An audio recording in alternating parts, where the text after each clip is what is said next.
Good day, everyone. Welcome. Thank you so much for joining me here today. Today's recipe is one born. It was snowing, snowbound. It's been a wonderful winter. But this is for an applesauce bread. Now, whether you have apple butter like I did, or if you just have applesauce, this recipe is a real winner. Moist, delicious, and very easy. And without further ado, applesauce cake bread.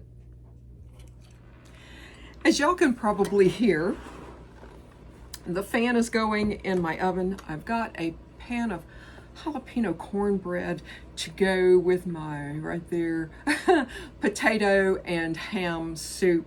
We are having big winter weather here. Some of us are prepared and some of us aren't, but to go with this meal that I'm going to be sending down the road, I'm going to make, I guess you could call it an applesauce cake, but what I'm using, besides brown sugar, honey, 2 sticks of butter or a cup of butter, 2 room temperature eggs, a combination of cinnamon, cardamom, and baking soda, and of course flour here. I've got the very last of my apple butter. Now, if you did not make the apple butter, well then I hope that you will give it a try, and I'll drop a link to that video below. But if you don't have apple butter, certainly applesauce is just fine. But right now there's a lot of people that are cold and hungry, I'm sure. But without further ado, we're going to get started. I'm just going to cream this butter, salted, unsalted, whatever you have is totally fine. I'm going to add my brown sugar and get this mixed very, very well. I have a 1/4 cup of honey. I'm going to just add that. And you know, this is at the point where you're really going to want to mix this very, very well. I'm going to mix this until it's, oh, that's good, virtually light and fluffy. This is going to make this bread so moist and keep its moisture. That's going to be very nice. I'm going to add my eggs one at a time.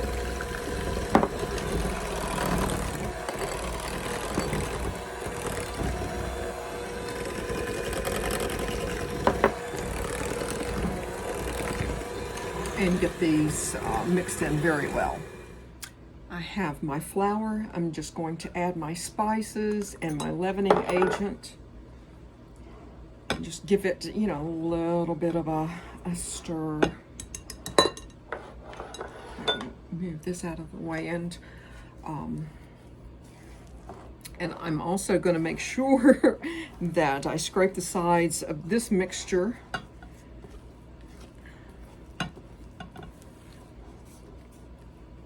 And you know, if you have a stand mixer, of course, that would be perfect too. I'm going to gradually add my apple butter or your applesauce, whatever that you have. Now, if I weren't serving this to people that I'm really not familiar with and, you know, don't know what they like and don't like, I probably, once I get all of this mixed, I probably could add some chopped walnuts or some raisins or both.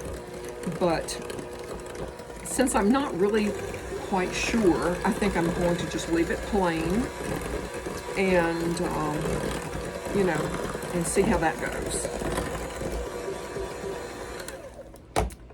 And a little bit more.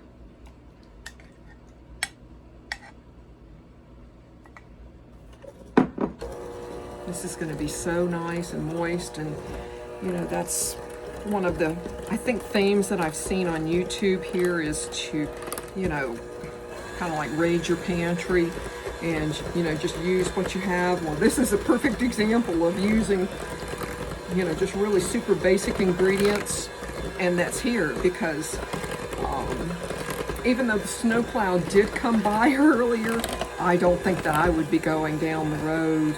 And I think they put some salt too. I would not be going down the road, honestly. No, that's just not going to happen. I'm going to take this and just go ahead and just unceremoniously add all of this. You know, I looked all over. I've been trying to, with the new year, I've been trying to organize and declutter and all of that, and I couldn't find a single tube cake pan for anything. So what I'm going to do, and since I'm going to be sharing it anyway, I've got 2 loaf pans here. I might have to get out a third. But this is meant, I mean, you could bake this off in a bundt pan, but I'm going to use a couple of loaf pans and share with my neighbors. So y'all, the applesauce cake bread came out really very, very nicely. My cornbread is ready to go. And here's the rest of the bread is just really, and that's the bottom. It did take me a little bit longer, I think about 45 minutes. There you go. And of course, another loaf to share. But I want to thank y'all so much for joining me here home at the Hollow. Goodbye, y'all.